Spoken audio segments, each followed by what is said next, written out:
Hello student, बाबा Indradev girls educational institute के online classes में आपका स्वागत है।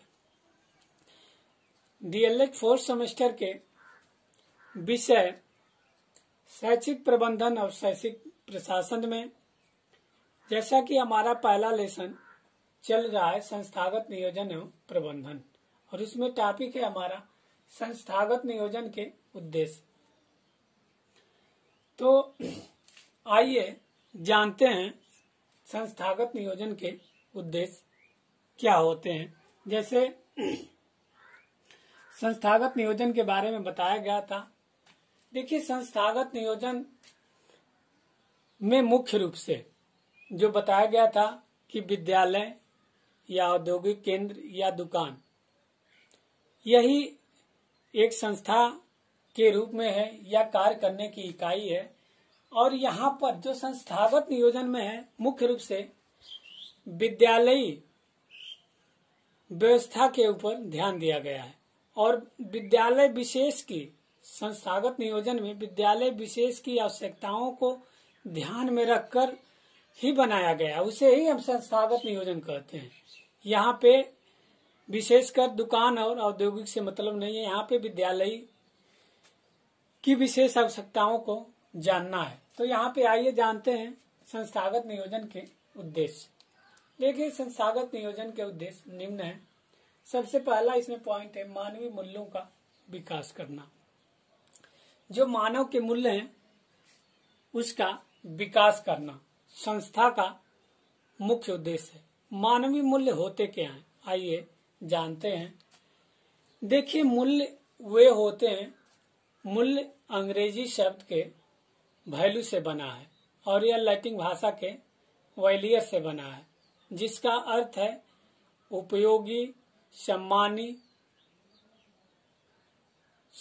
गुण। जैसे मानवीय, तो यहाँ पे जानेंगे मानवीय मूल्य क्या है। मानवीय मूल्यों का विकास करना, जैसे मनुष्य का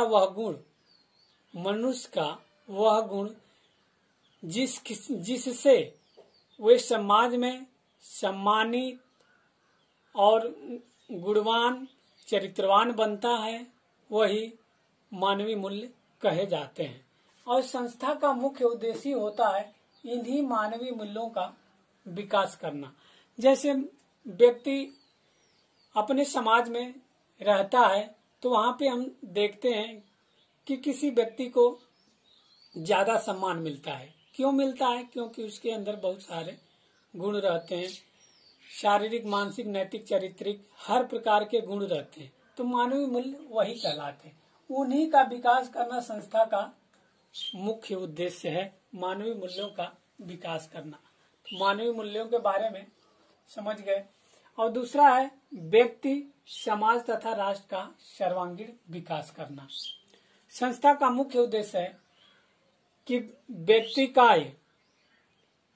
व्यक्ति का शारीरिक, मानसिक, बौद्धिक, चारित्रिक विकास हो जाए, फिर समाज का विकास हो और तथा राष्ट्र का विकास करे। यह संस्था का मुख्य उद्देश्य है। तो जब एक व्यक्ति हर प्रकार के गुणों से परिपूर्ण हो जाएगा, उससे समाज का विकास होगा, और जब समाज का विकास होगा तो राष्ट्र का भी सभी पक्षों का, सर्वांगीण का मतलब राष्ट्र के सभी पक्षों का विकास करना, सभी गुणों का विकास करना, सर्वांगीण विकास होता है संस्थागत का। ये दूसरा उद्देश्य है।